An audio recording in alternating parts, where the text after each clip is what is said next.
Hello साथियों, आप सभी का मास्टर्स इंग्लिश क्लासेस में फिर से स्वागत है। जैसा कि आप सभी को पता है, आज की क्लास में हम वो कंडीशंस जानेंगे जहां पर हम आर्टिकल का यूज़ नहीं करते हैं, जिसे हम कहते हैं ज़ीरो आर्टिकल। आप सभी का प्यार बहुत अच्छे से मिल रहा है। बाकी जो 3-4 वीडियोस हमने अपलोड किए हैं अभी तक, उनके अच्छे व्यूज़ जा रहे हैं, 100-200 व्यूज़ तक पहुंच रहे हैं। पर फिर भी कुछ लोगों ने अभी तक इसे शेयर नहीं किया है या इसे सब्सक्राइब नहीं किया है, ना ही लाइक किया है। तो मेरे साथियों, अगर आप वीडियोस देख रहे हैं तो कृपया करके लाइक करें, शेयर करें और कम से कम सब्सक्राइब तो करें ही। ठीक है साथियों, तो बढ़ते हैं हम आज की क्लास में। हमारा टॉपिक है ज़ीरो आर्टिकल और पहला रूल आप लिखेंगे, जैसा कि आपको स्क्रीन पर दिखाई दे रहा है, कि दिन, महीने और त्योहारों के नामों के पहले हम कोई भी आर्टिकल नहीं लगाते। तो दिन मतलब days, Sunday, Monday, Tuesday. Months जनवरी, फरवरी, मार्च, अप्रैल। फेस्टिवल्स दिवाली, होली, ईद, बहुत सारे फेस्टिवल्स इंडिया में मनाए जाते हैं। इनके पहले हम कोई आर्टिकल नहीं लगाते। तो जैसा कि आप स्क्रीन पर देख पा रहे हैं, ही केम ऑन मंडे, यानी वो मंडे को आया था। तो यहाँ पर देखिए, मंडे एक दिन का नाम है, डे का नेम है, इसलिए हमने मंडे के पहले कोई आर्टिकल नहीं लगाया है। और अगर कोई भी आर्टिकल यहाँ पे लगा होता तो ये एरर हो जाता। ठीक है साथियों। दूसरा देखें, she will go to Mumbai in March. मार्च महीने का नाम है, इसलिए महीने के नाम के पहले भी हमने कोई आर्टिकल नहीं लगाया है। और थर्ड देखें example, she return from Mumbai in Diwali. अब दिवाली एक फेस्टिवल का नाम है, इसीलिए दिवाली के पहले भी हमने कोई आर्टिकल नहीं लगाया है, जो कि पूरी तरह से सही है। ठीक है साथियों। अब दूसरा रूल लिखेंगे आप बिना टाइम वेस्ट किए हुए, कि जब कॉमन नाउन का प्रयोग वाइड सेंस में किया जाता है। Wide sense in the sense ये है, इसका मतलब ये है कि जब किसी कॉमन नाउन हम सब जानते ही हैं, जिसका सिंगुलर या प्लूरल बन सकता हो, जनरली वो कॉमन नाउन से ही होते हैं, जैसे कि बॉय, मैन, टीचर, डॉक्टर। जब इनका प्रयोग वाइड सेंस में किया गया हो तो उसके पहले हम आर्टिकल का यूज़ नहीं करते। उदाहरण आप स्क्रीन पर देखिए, जैसे कि एग्जाम्पल लिखा हुआ है, man is an intelligent a social animal. यानी इसको हम ऐसे पढ़ेंगे, man is an intelligent animal या man is a social animal, यानी मनुष्य एक सामाजिक प्राणी है। तो देखिए, वैसे तो मैन का मीनिंग क्या होता है? पुरुष। लेकिन यहाँ पर मैन का मीनिंग केवल पुरुष नहीं है, इस मैन में वुमेन भी आती हैं, चिल्ड्रन भी आते हैं। तो बात समझ में आ रहा है, यहाँ पर मैन का मतलब मनुष्य जाति है। तो पूरी जब मनुष्य जाति का यहाँ पर मीनिंग आ रहा है, इसको हम कह सकते हैं कि मैन शब्द जो है वो वाइडली यूज़ किया गया है, वाइड सेंस में यूज़ किया गया है। ठीक है। तो जब वाइड सेंस में कॉमन नाउन का यूज़ किया जाता है तो उसके पहले हम कोई भी आर्टिकल नहीं लगाते। समझ में आया? अगर मैं केवल पुरुष की बात कर रहा होता तो शायद मैं एक बार आर्टिकल लगा ही देता। ठीक है स्टूडेंट्स। दूसरा समझें, क्या लिखा हुआ है, woman is another name of sacrifice.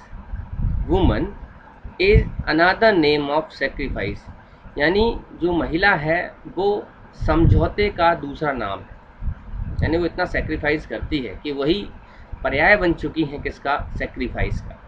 तो क्या यहाँ पर केवल एक महिला की बात हो रही है? नहीं, यहाँ पर सभी महिलाओं की बात हो रही है। तो एक वुमन शब्द भले ही सिंगुलर लिखा हुआ है, लेकिन इसका जो मीनिंग है वो कैसा है? वाइड सेंस है, यानी विस्तृत अर्थ में यूज़ किया गया है। तो यहाँ पर भी हम कोई आर्टिकल नहीं लगाएंगे। देखें नेक्स्ट, काउज ईट ग्रास। गाय घास खाती हैं, बिल्कुल सही है। तो यहाँ पर काऊ के पहले हमने कोई आर्टिकल नहीं लगाया है। Fish lives in the water. क्या द वाटर लिख पाएंगे? नहीं लिख पाएंगे। चलिए, क्या फिश के पहले द लगा पाएंगे? नहीं लगा पाएंगे। वाटर का रीज़न थोड़ी देर बाद आपको बताता हूँ, वही रूल्स आने वाला है। लेकिन यहाँ पर हम फिश के पहले कोई आर्टिकल इसलिए नहीं लगा पाएंगे क्योंकि एक फ़िश की बात नहीं हो रही है, सभी फिशेस की बात हो रही है।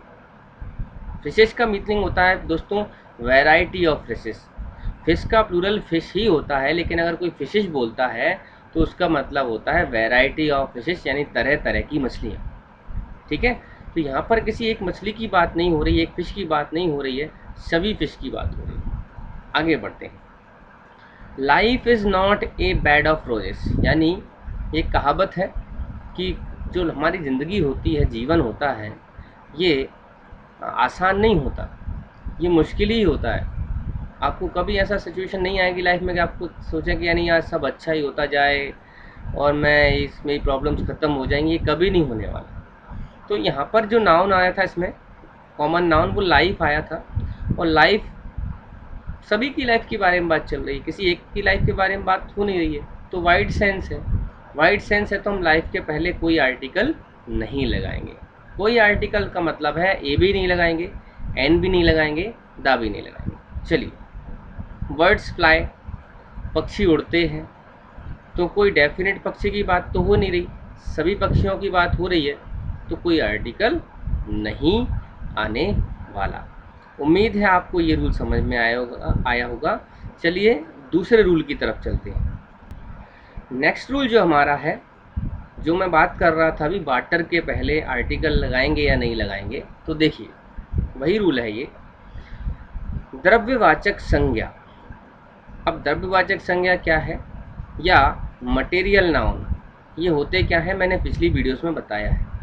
ऐसी सभी चीज़ें जिन्हें हम नाप तोल सकते हैं, देख छू सकते हैं, लेकिन उन्हें गिन नहीं सकते, काउंट नहीं कर सकते, वो सारी चीज़ें द्रव्यवाचक संज्ञा यानी मटेरियल नाउन के अंतर्गत आती हैं। इसी तरह भाववाचक संज्ञा यानी एब्स्ट्रैक्ट नाउन, ऐसी सभी चीज़ें जिन्हें हम ना तो देख सकते, ना छू सकते, ना ही नाप तोल सकते, लेकिन उन्हें महसूस कर सकते हैं, ऐसी सभी नाउन, ऐसी सभी संज्ञाएं एब्स्ट्रैक्ट नाउन कहलाती हैं। तो कोई भी मटेरियल नाउन हो या कोई भी एब्स्ट्रैक्ट नाउन हो, हम दोनों के पहले ही कोई आर्टिकल नहीं लगाते। ठीक है मेरे दोस्तों, जैसे यहाँ पे लिखा है वी ड्रिंक वाटर, थोड़ी देर पहले ही मैंने आपसे पूछा था वाटर के पहले आर्टिकल आएगा कि नहीं आएगा, तो नहीं आने वाला है। क्यों नहीं आने वाला है? क्योंकि वाटर एक मटेरियल नाउन है, इसको हम देख सकते हैं, छू सकते हैं, लेकिन काउंट नहीं कर सकते, गिन नहीं सकते।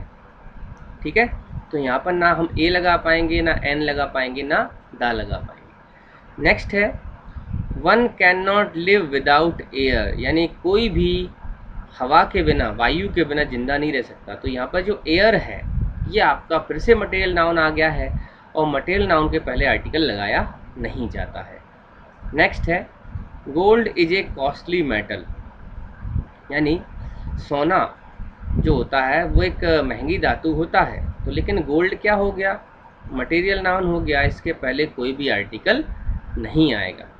इसी तरह से देखें, honesty is the best policy, आप सभी ने सुना भी होगा, ईमानदारी। ठीक है, तो ईमानदारी यानी ऑनेस्टी कौन सा नाउन हो गया, एक एब्स्ट्रैक्ट नाउन हो गया, भाववाचक संज्ञा हो गया। इसको हम ना तो छू सकते हैं, ना देख सकते हैं, सिर्फ महसूस कर सकते हैं। ठीक है दोस्तों, तो इसके पहले भी हम कोई आर्टिकल नहीं लगाएंगे।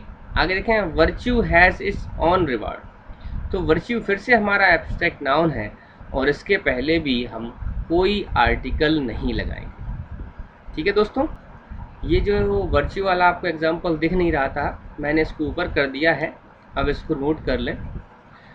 अब आगे देखें क्या लिखा है, परंतु जब इन नाउन्स के को डिफाइन करना हो, डिफाइन मतलब निश्चित करना हो, तो इनके पहले दा का प्रयोग किया जाता है। ध्यान रखें, कोई भी नाउन डेफिनेट कब होता है, ये मैं आपको पिछली वीडियोस में बता चुका हूँ। अगर आपने वो वीडियोस नहीं देखे हैं तो जाके देखें कि कोई भी नाउन निश्चित यानी डेफिनेट कैसे होता है। ठीक है, तो अब देखें, मैं एक और बार बता रहा हूँ कि कोई नाउन डेफिनेट क्यों होता है और कैसे होता है। देखिए एक एग्जाम्पल को, the gold of Alok ring is not pure. देखिए वहाँ पर जो गोल्ड था, जो हमने पिछले एग्जाम्पल में देखा कि gold is a costly metal, तो यहाँ पर जो बात हो रही थी वो हर एक गोल्ड की बात हो रही थी। नॉर्मल गोल्ड था, जनरल गोल्ड था, उसमें किसी से संबंध नहीं था। लेकिन अब हमारे पास जो एग्जाम्पल है, इसमें देखें क्या लिखा हुआ है, the gold of Alok ring is not pure, यानी जो आलोक की अंगूठी का सोना है वो प्योर नहीं है। ठीक है दोस्तों, तो ये जो गोल्ड है वो डेफिनेट हो गया, कैसे हो गया है वो मैं आपको बताता हूँ। देखें इस सेंटेंस में ये गोल्ड डेफिनेट कैसे हो गया है, तो मैं आपको बहुत छोटा सा तरीका बताता हूँ।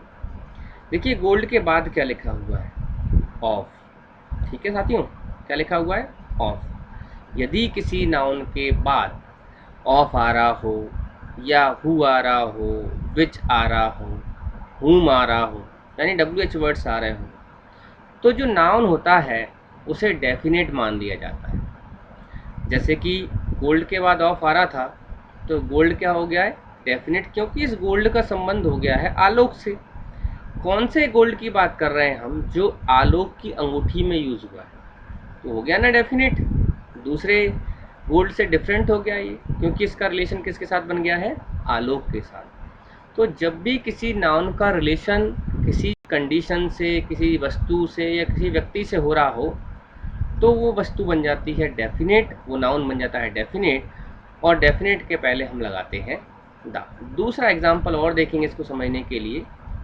क्या बोला गया है, where is the milk Suman has bought. देखिए यहाँ पर मिल्क जो है ये आपका मटेरियल नाउन है, इसके पहले द क्यों लगाया है, वो इसलिए लगाया है। देखिए सेंटेंस दोबारा पढ़ें, क्या लिखा है, वेयर इज द मिल्क, वो मिल्क कहाँ है, सुमन हैज़ बॉट, जो सुमन ने खरीदा था या खरीदा है। ठीक है, वो दूध कहाँ है, वो मिल्क कहाँ है जो सुमन ने खरीदा या खरीदा है, तो सुमन हैज़ बॉट। अब देखिए इस मिल्क का जो रिलेशन है वो किसके साथ बन गया है, सुमन के साथ बन गया है। तो ये मिल्क हो गया डेफिनेट, और डेफिनेट हो गया है तो भाई इसके पहले दा लगाना पड़ेगा। ठीक है साथियों, एक और समझने की कोशिश करते हैं। We should appreciate the honesty of Chandan. अब देखें रूल नंबर फर्स्ट, इसका एग्जाम्पल ये फर्स्ट देखें और ये एग्जाम्पल देखें। इसमें ऑनेस्टी लिखा है और इसमें गोल्ड लिखा है। गोल्ड मटेरियल नाउन है, ऑनेस्टी एब्स्ट्रैक्ट नाउन है, लेकिन दोनों के ही बाद ऑफ आ रहा है। मैंने कहा था जब किसी नाउन के बाद ऑफ आएगा तो नाउन हो जाएगा डेफिनेट और उसके पहले हम दा लगाएंगे। ठीक है साथियों, आगे बढ़ें, रूल समझ में आ रहा है तो स्क्रीनशॉट लेते जाएं और इन्हें अच्छे से नोट करते जाएं। नेक्स्ट रूल आपकी स्क्रीन पर आ गया है और इसे देखें। क्या रूल है कि सामान्यतः हम प्रॉपर नाउन के पहले आर्टिकल का यूज़ नहीं करते हैं, लेकिन यदि प्रॉपर नाउन का प्रयोग एक कॉमन नाउन की तरह किया गया हो तो उसके पहले हम आर्टिकल का प्रयोग करते हैं। तो साथियों मैंने आपको पहले भी बताया था, प्रॉपर नाउन हम पिछले वीडियोस में बहुत अच्छे से जान चुके हैं। उन सभी प्रॉपर नाउन के पहले आर्टिकल नहीं लगता है और जिनके पहले लगता था वो हमने पिछले वीडियो में देख ही लिए। अब ये कह रहा है कि लेकिन यदि प्रॉपर नाउन का यूज़ कॉमन नाउन की तरह हो, कॉमन नाउन मैंने अभी आपको समझाया था, तो उसके पहले हम आर्टिकल दा लगा देते हैं। कैसे लगा देते हैं तो पहले देखते हैं दोनों तरह के एग्जाम्पल। देखिए Akbar was a great king, तो यहाँ पर अकबर प्रॉपर नाउन है। Mumbai is a beautiful city, Mumbai यहाँ पर प्रॉपर नाउन है। तो देखिए ना तो अकबर के पहले कोई आर्टिकल आया है और ना ही मुंबई के पहले कोई आर्टिकल लगाया गया है। ये सेंटेंस बिल्कुल सही है। आइए ये देखते हैं कि कब हम प्रॉपर नाउन के पहले आर्टिकल लगाते हैं। देखिए साथियों, आपको एग्जांपल्स दिख रहे होंगे स्क्रीन पर। लिखा हुआ है Kashmir is the Switzerland of India. मैंने आपको बताया था किसी भी व्यक्ति का नाम या किसी भी स्थान का नाम प्रॉपर नाउन होता है, तो ये स्विट्ज़रलैंड भी क्या हो गया, एक प्रॉपर नाउन हो गया है। और प्रॉपर नाउन क्या आ रहा है सेंटेंस में, एशिया आ रहा है। और प्रॉपर नाउन क्या आ रहा है, कश्मीर आ रहा है। तो किसी प्रॉपर नाउन के पहले हम आर्टिकल का यूज़ जब करते हैं जब हम किसी से उसकी तुलना कर रहे हैं। देखें ज़रा कैसे हम बोल रहे हैं कि Kashmir is the Switzerland of India, यानी कश्मीर इंडिया का स्विट्ज़रलैंड है या एशिया का स्विट्ज़रलैंड है। तो भाई स्विट्ज़रलैंड एक कॉमन नाउन नहीं हो गया, जैसे इंडिया का स्विट्ज़रलैंड, पाकिस्तान का स्विट्ज़रलैंड, चाइना का स्विट्ज़रलैंड। तो स्विट्ज़रलैंड वर्ड वो है कॉमन वर्ड की तरह काम कर रहा है। तो यही हमने देखा था कि जब प्रॉपर नाउन हो लेकिन काम करे कॉमन नाउन का, तो उसके पहले हम दा लगाते हैं। लेकिन साथियों मेरी ट्रिक याद रखिएगा, पिछला रूल आपने पढ़ा है कि ऑफ अगर आ रहा हो तो ऑफ के पहले आने वाला नाउन क्या हो जाता है, डेफिनेट। तो ये उस तरह से भी हम यहाँ पर दा लगा पा रहे हैं, सेंटेंस बिल्कुल सही हो जाएगा, है ना मजेदार ट्रिक। ठीक है, दोबारा देखें। Juhi is the Lata of Bihar, Juhi Bihar की लता है। तो देखें ऑफ लग रहा था तो लता अपने आप डेफिनेट हो गया और इसके पहले लगेगा दा। ठीक है साथियों, जूही लता, जूही बिहार की लता है, लता मतलब लता मंगेशकर। कहने का मतलब ये है कि जूही बहुत अच्छा गाती है। ठीक है साथियों, तो हम जूही के गुणों की तुलना भी कर रहे हैं लता मंगेशकर से। तो यहाँ पर मैं लता को नहीं बता रहा हूँ, मैं बता रहा हूँ कि जूही बहुत अच्छा गाती है। जब हम किसी के गुणों की तुलना किसी अन्य व्यक्ति से करते हैं तो उस व्यक्ति के नाम के पहले दा लगा देते हैं। हम ऐसे भी सीख सकते हैं। और बाकी जो डेफिनेट करने वाला रूल है देखिए वो सभी में लगेगा। अब इस सेंटेंस को उसी से पढ़ते हैं। देखिए क्या लिखा है, Kalidas was the Shakespeare of India. देखिए ऑफ लग रहा है तो शेक्सपियर क्या हो जाएगा, डेफिनेट, बिल्कुल इसके पहले दा लगना है। नेक्स्ट में देखिए सचिन के बाद ऑफ लग रहा है तो सचिन क्या हो जाएगा, डेफिनेट, इसके पहले भी दा लगना है। आगे आपको रूल बहुत इजी है, नाउन को डेफिनेट कैसे किया जाता है ये समझना। तो एक तो ऑफ से करते हैं, मैंने कहा कोई भी WH वर्ड आता है पीछे दैट आता है, या उस नाउन का रिलेशन किसी दूसरे नाउन से बन रहा है तो ये पहले वाला नाउन हो जाता है डेफिनेट, और जैसे ही डेफिनेट होगा इसके पहले हम आर्टिकल दा लगा देंगे। ठीक है साथियों, रूल समझ में आया। अब चलते हैं नेक्स्ट रूल की तरफ। हमारा अगला रूल है कि किसी खेल यानी गेम्स एंड स्पोर्ट्स के नाम के पहले आर्टिकल का प्रयोग नहीं किया जाता है। हम कोई भी खेल की बात करें, कोई भी स्पोर्ट्स की बात करें, कोई भी गेम्स की बात करें, उनके पहले हम आर्टिकल नहीं लगाते हैं उनके नाम के पहले। जैसे आप स्क्रीन पर देख पा रहे होंगे, वी लाइक ए क्रिकेट, तो क्रिकेट खेल का नाम है इसलिए यहाँ पर आर्टिकल का यूज़ गलत है। फुटबॉल फिर से खेल का नाम है तो यहाँ भी आर्टिकल गलत है। और टेनिस खेल का नाम है इसलिए फिर से आर्टिकल गलत है, यानी कोई भी आर्टिकल नहीं आता है। तो साथियों बहुत छोटा सा रूल था। अब हम चलते हैं नेक्स्ट रूल की तरफ। साथियों अगला जो रूल है वो है, ध्यान से पढ़ें, स्क्रीनशॉट जरूर लेते जाएं। क्या लिखा हुआ है, निम्नलिखित फ्रेजेस के बाद आने वाले नाउन के पहले हम आर्टिकल का प्रयोग नहीं करते।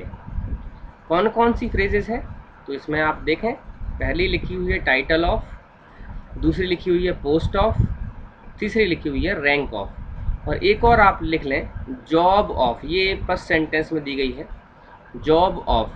तो ये चार फ्रेजेस हैं, title of, post of, rank of और जॉब ऑफ। इन चारों फ्रेज के बाद जो भी नाउन आएगा उस नाउन के पहले हम कोई आर्टिकल नहीं लगाएंगे। तो ध्यान दें साथियों, इन चारों फ्रेजेस के बाद जो भी नाउन आएगा उस नाउन के पहले हम कोई आर्टिकल नहीं लगाएंगे, ना ए लगाएंगे, ना एन लगाएंगे, ना दा लगाएंगे। तो देखें पहला example, she was given the job of an assistant. लेकिन मैंने बताया था कि job of, post of, rank of के बाद हम आर्टिकल नहीं लगाते हैं नाउन के पहले, तो ये एन यहाँ पर नहीं आएगा, इसको हम हटा देंगे। ठीक है, दूसरा देखें, Akshay has been promoted to the rank of the video. तो भाई वीडियो पोस्ट जरूर है लेकिन रैंक ऑफ के बाद आ रहा है द, इसलिए द गलत होगा। नेक्स्ट देखें, he accepted the post of. Principal के पहले कायदे से द आना चाहिए लेकिन ना तो ए एन आएगा ना द, क्योंकि क्या लिखा था, पोस्ट ऑफ। नेक्स्ट देखें लास्ट एग्जाम्पल हमारा, she was given the title of. अब देखिए टाइटल ऑफ आ गया है तो क्वीन के पहले हमें कोई आर्टिकल नहीं लगाना है, अगर आप लगाएंगे तो यहाँ पे एरर हो जाएगा। तो थी ना मज़ेदार फ्रेजेस साथियों। साथियों एक चीज़ का ध्यान दें कि कृपया करके वीडियोस को लाइक।